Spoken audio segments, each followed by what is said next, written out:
नमस्कार, आप देख रहे हैं न्यूज आवाज और मैं हूं आपके साथ अनुज। दरअसल आज की खबरों में हम बात करेंगे सिद्धार्थ पिठानी को लेकर। जैसा कि आप सभी को पता है कि इस चैनल के जरिए और वीडियो के माध्यम से सुशांत सिंह राजपूत केस में जो भी ऑफिशियली अपडेट आती है वो मैं आप तक लाने की पूरी कोशिश करता हूँ। तो इसी बीच सिद्धार्थ पिठानी को लेकर एक बहुत बड़ी अपडेट आ रही है जो कि मैंने आप सभी के साथ शेयर करना बहुत ही जायज समझा। तो ये अपडेट ये है कि अब बहुत ही जल्द सिद्धार्थ पिठानी जो है वो सलाखों के बाहर आने वाले हैं। जी हाँ, वही सिद्धार्थ पिठानी जो आज तकरीबन 1.5 सालों से सलाखों के पीछे हैं। और आपकी जानकारी के लिए बता दूं कि सिद्धार्थ पिठानी को 302 के तहत अरेस्ट नहीं किया गया था। सिद्धार्थ पिठानी को ड्रग मामले में अरेस्ट किया गया था। ये तो हुई पहली बात।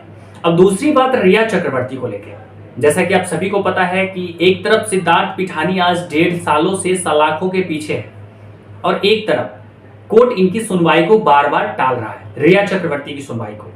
और कोर्ट ने साफ साफ कहा है कि रिया चक्रवर्ती को दोषी करार देने के लिए इतने सबूत काफी नहीं है। जबकि आप सभी को पता होगा बखूबी, जब रिया चक्रवर्ती को गिरफ्तार किया गया था, साथ में सौभिक चक्रवर्ती, सिद्धार्थ पिठानी, उसके बाद उनके जो बड़े बड़े चैट्स वायरल हुए थे, ऑडियो रिकॉर्डिंग वायरल हुई थी, उसके बाद ही इन तीनों को अरेस्ट किया गया था ड्रग पैडलिंग के मामले में, ड्रग कंज्यूम करने के मामले में। लेकिन होता क्या है, एक तरफ इन्हें बॉलीवुड के बड़े बड़े भ्राता इन्हें बचा रहे हैं, रिया चक्रवर्ती को, सौभिक चक्रवर्ती को। एक तरफ सिद्धार्थ पिठानी अकेला सलाखों के पीछे हवा खा रहा है। लेकिन इसी बीच फिर से उनके अधिवक्ता जो है, सिद्धार्थ पिठानी के अधिवक्ता तारक शहीद, वो फिर से एक बार बेल के लिए याचिका दायर करेंगे। अब इस बार देखना है कि क्या होता है, क्योंकि पिछले बार भी 2 से 3 बार जो है बेल के लिए याचिका उन्होंने दायर किया था हाईकोर्ट में, लेकिन उनकी बेल की याचिका को कैंसिल कर दिया गया था और सीधे सीधे कहा गया था कि इन्हें बेल नहीं मिलेगी। लेकिन यहाँ पे सबसे बड़ी बात आती है कि जिस तरह से सिद्धार्थ पिठानी को आज 1.5 सालों से सलाखों के पीछे रखा गया है, आखिर उस तरह से सिद्धार्थ पिठानी के साथ सौभिक चक्रवर्ती, रिया चक्रवर्ती या फिर किसी चौथे कल्पिट को क्यों नहीं रखा गया है? जबकि आपने भी देखा होगा जिस टाइम रिया चक्रवर्ती पे एनसीबी ने शिकंजा कसा, जब उन्हें गिरफ्तार किया तो बड़े बड़े चैट्स वायरल हुए थे, बड़ी बड़ी कॉल रिकॉर्डिंग वायरल हुई थी, जिससे कि साफ साफ सिद्ध होता है कि रिया चक्रवर्ती सबसे बड़ी कल्प्रिट थी, रिया चक्रवर्ती सबसे बड़ी सस्पिशियस थी और सौभिक चक्रवर्ती भी। तो रिया चक्रवर्ती, सौभिक चक्रवर्ती कैसे खुलेआम घूम रहे? लेकिन एक तरफ रिया चक्रवर्ती की बात करें तो वो तो खुलेआम घूम रहे हैं, लेकिन एक तरफ सिद्धार्थ पिठानी आज 1.5 सालों से सलाखों के पीछे है और उनपे कोई सुनवाई करने के लिए तैयार ही नहीं है। लेकिन बहुत ही जल्द अब सिद्धार्थ पिठानी जो है जेल से बाहर आने वाले हैं, ऐसी खबर आ रही है। और जो नए जोनल डायरेक्टर अपॉइंट किए गए हैं एनसीबी के, अमित फक्कड़ गायकवाड़, अब एक तरफ ये देखना है कि ये रिया मामले में कुछ करते हैं भी या नहीं, या फिर बस चुपचाप बैठ जाते हैं। क्योंकि आपने तो देखा होगा बखूबी, जिस टाइम एनसीबी के जोनल डायरेक्टर समीर मारखेड़े साहब आए थे, उस टाइम बड़े बड़े ड्रग पेडलर को उन्होंने अरेस्ट किया था। बॉलीवुड के बड़े बड़े अभिनेता, बड़े बड़े अभिनेत्री, उन सभी को बाकायदा समन भिजवाया गया, उन सभी से पूछताछ की गई। और ऐसा नहीं है कि शॉर्ट पूछताछ, उन सभी से लंबी पूछताछ की गई थी इन सभी को। लेकिन एक बार फिर से यहाँ देखना है कि अब जो नए जोनल डायरेक्टर आए हैं अमित फक्कड़ गायकवाड़, वो रिया पे कार्रवाई करते हैं या नहीं, और वो सच में सिद्धार्थ पिठानी को बाहर निकलने देते हैं या नहीं। अब इन चीजों पे फोकस करना है, क्योंकि हमने अभी तक जो देखा है कि बार बार सिद्धार्थ पिठानी बेल के लिए अपील कर रहा है, लेकिन उन्हें बेल नहीं मिल रही है। और एक तरफ रिया चक्रवर्ती खुलेआम आजाद घूम रही है। लेकिन हाल ही में फिर से सिद्धार्थ पिठानी के जो अधिवक्ता हैं, उन्होंने फिर से एक बार कोर्ट में याचिका दायर किया है सिद्धार्थ पिठानी के लिए। लेकिन अब देखना आगे है कि क्या होता है, फिर से उन्हें बेल कैंसिलेशन का सामना करना पड़ता है या सिद्धार्थ पिठानी की बेल हो जाती है। जैसा कि आप सभी को पता होगा कि जिस टाइम सुशांत सिंह राजपूत की तथाकथित आत्महत्या हुई थी और जिस टाइम एनसीबी ने इस केस में अपना हाथ डाला, उसके बाद सिद्धार्थ पिठानी, रिया चक्रवर्ती, सौभिक चक्रवर्ती, इन सभी को गिरफ्तार किया गया था। लेकिन इन सभी को गिरफ्तार करने के बाद 1 से 1.5 महीने में रिया चक्रवर्ती, सौभिक चक्रवर्ती की बेल हो जाती है और बस सिद्धार्थ पिठानी सलाखों के पीछे होता है।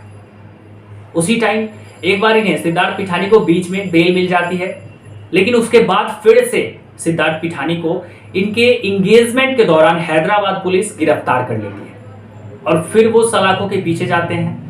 और तब से लेकर आज तक 1.5 साल तक वो सलाखों के पीछे हैं और इस 1.5 साल में तकरीबन उन्होंने 3 से 4 बार बेल के लिए अपील कर दिया। उनके अधिवक्ता तारक सईद जो है, सिद्धार्थ पिठानी के अधिवक्ता, उन्होंने 3 से 4 बार बेल के लिए अपील कर दिया, लेकिन फिर भी उन्हें बेल नहीं मिला, कैंसिलेशन का सामना करना पड़ा।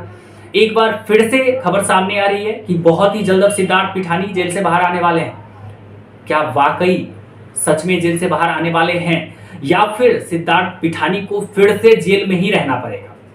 क्योंकि उन्हें, सिद्धार्थ पिठानी को तो अरेस्ट किया था वो जो समीर वानखेड़े थे, एनसीबी के जोनल डायरेक्टर, उन्होंने अरेस्ट किया था। लेकिन अभी एक नए जोनल डायरेक्टर जो आए हैं, अमित फक्कड़ गायकवाड़, वो फिर से क्या सिद्धार्थ पिठानी पे कार्रवाई करेंगे? वो क्या फिर से रिया चक्रवर्ती, सौभिक चक्रवर्ती पे कार्रवाई करेंगे, या ये मामला दब जाएगा? आप हमें कमेंट सेक्शन में जरूर बताइएगा कि जो नए जोनल डायरेक्टर आए हैं अमित फक्कड़ गायकवाड़, इनको लेके आपकी क्या राय है?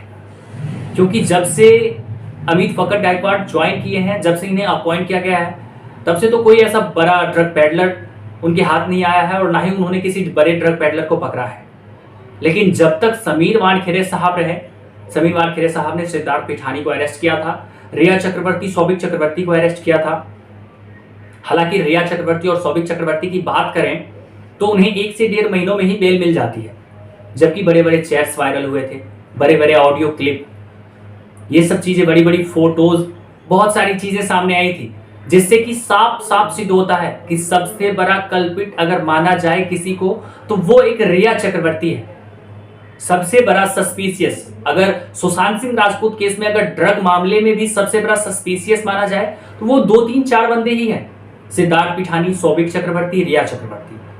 मैं उनके मुताबिक कह रहा हूं, जिस टाइप से उनकी चैट्स वायरल हुए थे, जिस टाइप से उनकी कॉल रिकॉर्डिंग वायरल हुई थी, लेकिन फिर से जो है सिद्धार्थ पिठानी अभी सलाखों के पीछे, रिया चक्रवर्ती और सौभिक चक्रवर्ती खुलेआम आजाद घूम रहे हैं।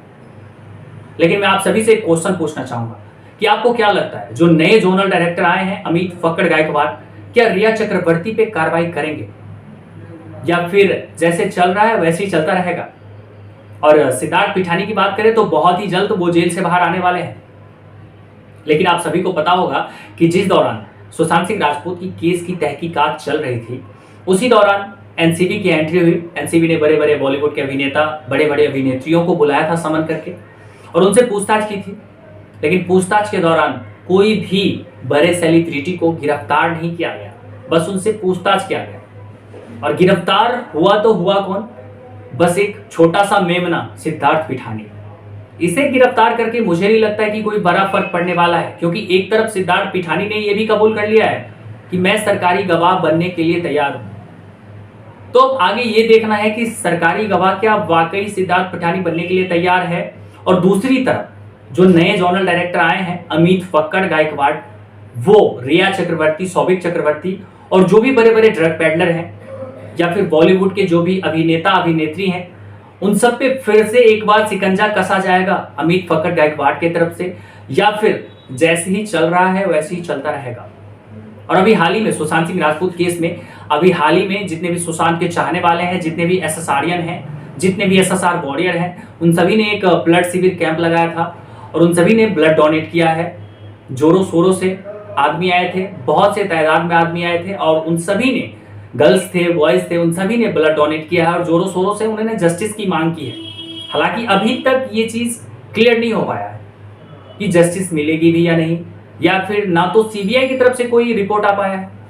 वैसे अगर सीबीआई की बात करें तो अभी तक सीबीआई ने ना ही तो कोई आरटीआई का जवाब दिया है और ना ही किसी लेटर का।